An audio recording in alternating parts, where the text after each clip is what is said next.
And welcome back everybody to Zone 4 Podcast. I'm Brant Fowler, and this is the first episode of the new Zone 4 Countdown. I'm going to be doing these weekly, or at least I'm going to try my best to do them weekly. And basically I'm just going to count down in order of, my like or dislike for a title, from worst to best. Just like, Mike Spiderslayer does it on his channel. Kat does it on hers, and Chris I think is going to start doing it on his as well. So I figured I'd start doing a countdown as well that leads into the top 5 for every live show. I didn't get to get this week's up before the live show, so I thought I would just go ahead and post it after, before tomorrow's books hit, and it's time to move on to those books. So this is the countdown for books that came out on January 7th, 2015, the first week of the month. Wanted to start it off right. So I've read 12 books this past week, and I'm just gonna, like I said, start with the lowest and go up. So it's starting from 12, and the number 12 book for me was without a doubt Wolverine's number 1. This is the first issue of the weekly series, and honestly I was really disappointed. The Death of Wolverine, the main mini-series that kicked off the event, which was also written by Charles Soule, I thoroughly enjoyed. It was a masterpiece. It was a beautiful work of art, the best Wolverine I've read in years. I was totally taken with that book. I would have called Death of Wolverine issue number 2 the book of the year for me personally. And that just shows how much I loved that series and that book. So going into this one, written by Charles Soule, still focusing on the Wolverine family, I thought I would really enjoy this one as well. But I did a review over on Comic Frontline about this, and I don't want to rehash too much and go into too much detail, but basically I do feel like the characters felt very out of place. They weren't themselves. They were written like just these generic characters. We talked about this on the live show. They weren't in character. Sabretooth did not seem like Sabretooth. Mystique didn't seem like Mystique, and so on and so forth. And the story was just okay. The art wasn't great either, and it was just not a great book, and I was really disappointed, especially for a $3.99 weekly series. So that was why Wolverine's number 1 got number 12 on my list. So moving up, number 11 is another weekly series, New 52 Futures, in number 36. Oh, and Wolverine's I gave it 2. For Futures in number 36, I gave it a 2.5. This book was also just not great. It was very disjointed, like this series has been. There was just little clips of this and that. For me personally, the best part was 50 Sue. And I know a lot of people don't like the character, but I actually do like her character, and I like the change that is happening with her character, where she's got this mother figure now, and she's trying to behave herself. So I'm curious about that.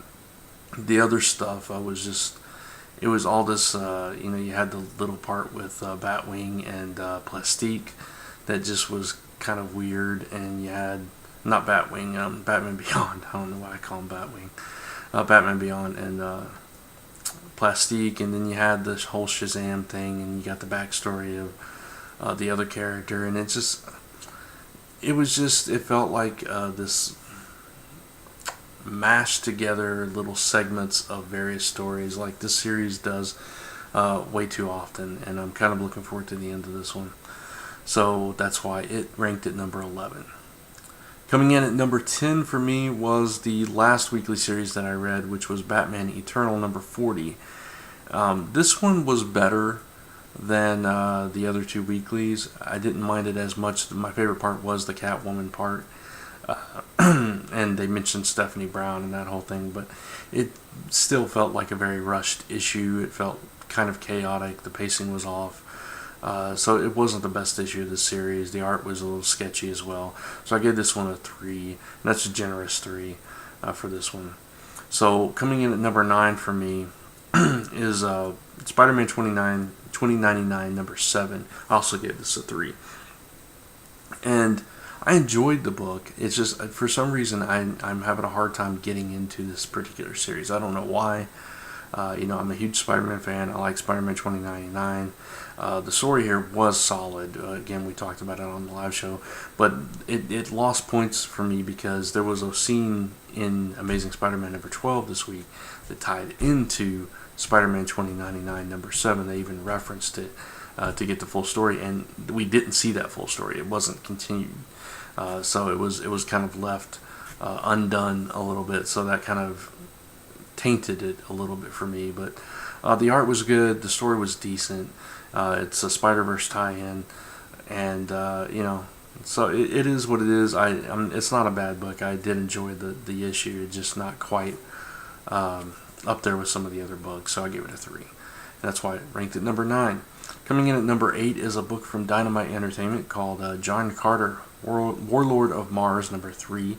I also gave this one a 3. This series has been really good. I think the second issue was the weakest so far. First issue was really good, except for the whole White Ape thing.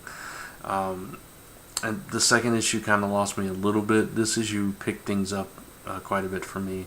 Deja Thor is showing, how cool she is.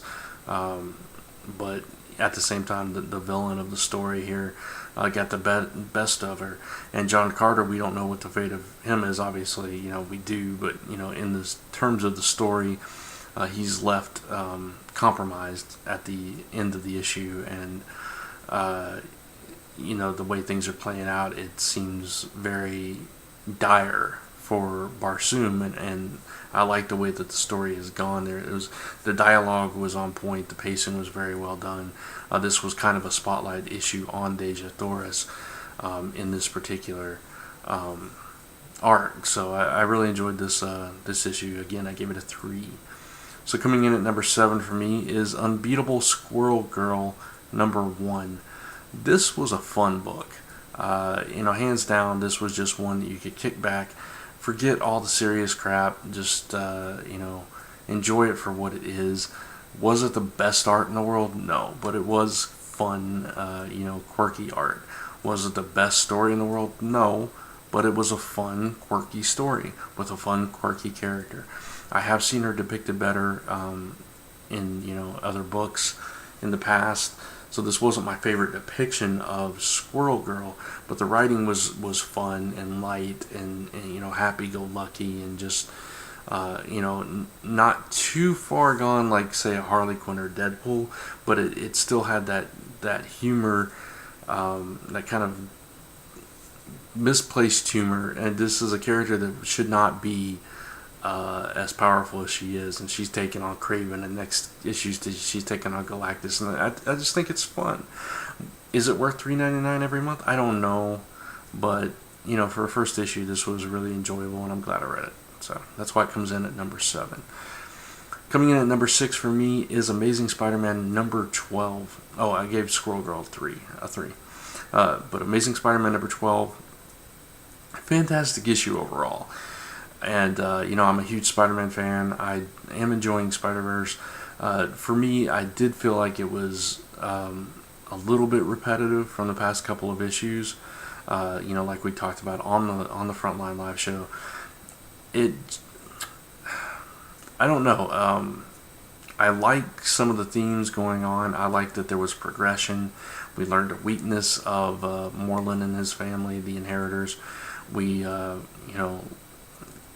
got the whole scene with Jessica Drew,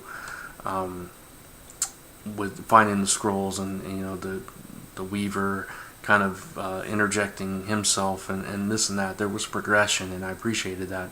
The art was fantastic as well, and I love the struggle that Peter's going through, trying to pull this group together to stop these seemingly unstoppable people that are trying to kill them all. And, so for those reasons, I really enjoyed the issue. I just think there was so much going on. There was a lot of fun parts in this issue, but it was like the tie-in with 2099 that just went nowhere. And the Silk tie-in, which did give us that progression, but at the same time, it's just like there's all this stuff piling in on you, and it's like you can't catch your breath sometimes. And That's why it didn't quite make my top 5 this time. So I did give it a 3.5 though. Alright, so number 5, heading into the top 5, Green Arrow number 38. This issue was a lot of fun. It was a team up of Green Lantern and Green Arrow in the New 52. We saw Felicity and Diggle, obviously from the Arrow series on CW that are now in the comic. Felicity does seem a little bit forced at times, but the banter between Green Arrow and Green Lantern was a lot of fun. I enjoyed reading, their relationship in this era. We got to see the whole Arrow plus punching, boxing glove combination going on. It's classic Green Arrow, Green Lantern stuff in a New 52 setting. So I really appreciated that. And I had fun with it. It wasn't perfect. It wasn't the best issue of Green Arrow I've seen since the new creative team took over, but it was a very solid issue. So I gave this one a 3.5. Number 4, Green Lantern number 38, which we all kind of agreed that this was probably the best issue of Green Lantern to date since Robert Venditti took over the book. And personally, I have enjoyed Green Lantern throughout. I enjoyed, well, maybe not the first Lantern story, but I did enjoy the Relic story. I enjoyed the New Gods storyline. So I never really left the book like the rest of the crew on Frontline seemed to get disenchanted with Green Lantern. I didn't. I thought it was still solid, just not as great as it could be. But this issue was fantastic. It was, it was basically a buddy, grounded team up between Guy Gardner, Hal Jordan, and Barry Allen. And they were just, in a bar playing pool, drinking and talking, and it was just this kind of a take a breath, reset kind of story, and it was a lot of fun. And then Carol comes in, and there's this whole emotional thing going on between her and Hal as he has to let her go and find himself, and it was a really powerful issue. The only reason that it didn't rank higher on my particular top 5 is because the next 3 books just really stood out to me. So, but for Green Lantern number 38, I gave it a 3.5. So now we're heading into the top 3. Number 3 for me was Ant-Man number 1. This book kind of took me by surprise. I didn't think I would like it. I'm not generally an Ant-Man fan. I've never been an Ant-Man fan, regardless of which version it was, whether it was Pym, Lang, or O'Grady. And this one focuses on Scott Lang, and it was kind of a reset for the fans that are going into the movie upcoming. To kind of get to know the character. There was some controversy about Cassie being de-aged and stuff, and that was debunked because she was just, where she was gone, where she was, out of the picture. She has to go back to school, and that's why she seems younger, and so on and so forth. But I thought this was a clever book. It showed this struggle with Scott Lang to get his life together, but at the same time doing all this crazy stuff to be with his daughter and make a better life for her. And it's that constant struggle between those things that cause him to keep falling backwards. So it's kind of this, win-lose situation. He gets to be with his daughter, but at the cost of everything else.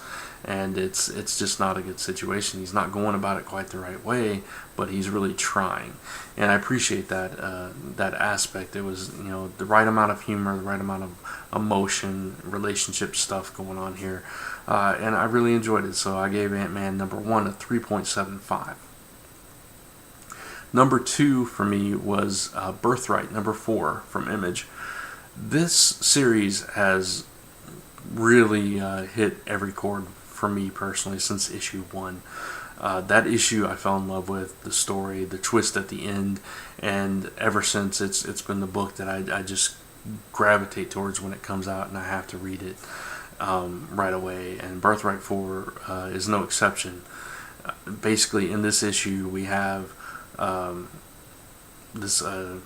main character and his family trying to find these wizards that have apparently crossed over from Theranos to Earth. and we know already that there's this voice inside Mikey's head, and we don't know. It's supposedly lore. We don't know who's controlling him and all this stuff. But there's that other level to it. He's come back to Earth after being gone for so long, but only a year has passed on Earth. So his big brother is younger than him now, and his parents are still the same age basically. And it's all this confusion. Where is this my son? Is it not? And that kind of thing. The mother comes into play heavy here in this issue, where she's adamant that this is not happening. She can't accept this, and she's fighting the father at every turn. And they go off on this adventure, this quest to stop this person, and it's just it's a ride through and through. And then we get the flashbacks to when he was a kid in this world of Terranos, and how he's coming to be this prophesied hero. And it's just a fantastic story. I can't recommend it enough. This issue I gave a 4 out of 5. All right, so number 1 for the week of January 7th, 2015 for me is Operation Sin number 1. This is the first issue of a 5-issue miniseries focusing on Peggy Carter back post World War II, post Captain America, dying. I actually read this issue before I watched the Agent Carter show, and while they are similar in tone and concept and everything, they're not tied in. You don't have to watch the show to read this, or read this to watch the show. They're totally separate entities. They're just very similar. If you're a fan of one, you'll probably be a fan of the other. So if you've watched Agent Carter, you're going to like this series, and vice versa. And it was a fun Peggy Carter story. She's just walking around her apartment or her house or whatever, and it's getting shot up, and she's got to figure out what's going on, and who put these guys up to it. And then there's this whole plot going on where aliens are introduced towards the end, and this whole thing, and it's just this nice period piece that has this tough as nails woman set in a world where women are not valued, and that was a part of the charm of her character in Captain America: The First Avenger. It's her charm in Agent Carter, and it's her charm in this series, and it's a fantastic depiction of the character for me personally, and fantastic art, witty dialogue. This was just a fantastic issue, and I gave this one a 4.5 out of 5. Hands down my number one pick of the week. So that's why it landed at number 1. So there's your countdown for books that came out on January 7th, 2015, right here from Zone 4. Check back with me next week for another episode of the countdown. I hope you guys enjoyed this one. Please leave a comment below. Let me know what you thought of these books, or what your top 5 or your top picks were for the week of January 7th. And if you haven't done so, subscribe. A lot more content's coming to this channel very soon. Bringing Hit Points expansion pack here, Hall of Toys, doing some extra stuff over here as well. Upcoming, John and I are going to be doing a monthly live show on the channel, and so on and so forth. So stay tuned to Zone 4 Podcast right here on YouTube for even more. And hit a like, share it, do whatever. But thank you for watching. Hope you enjoyed it. And until next time, you are now leaving Zone 4.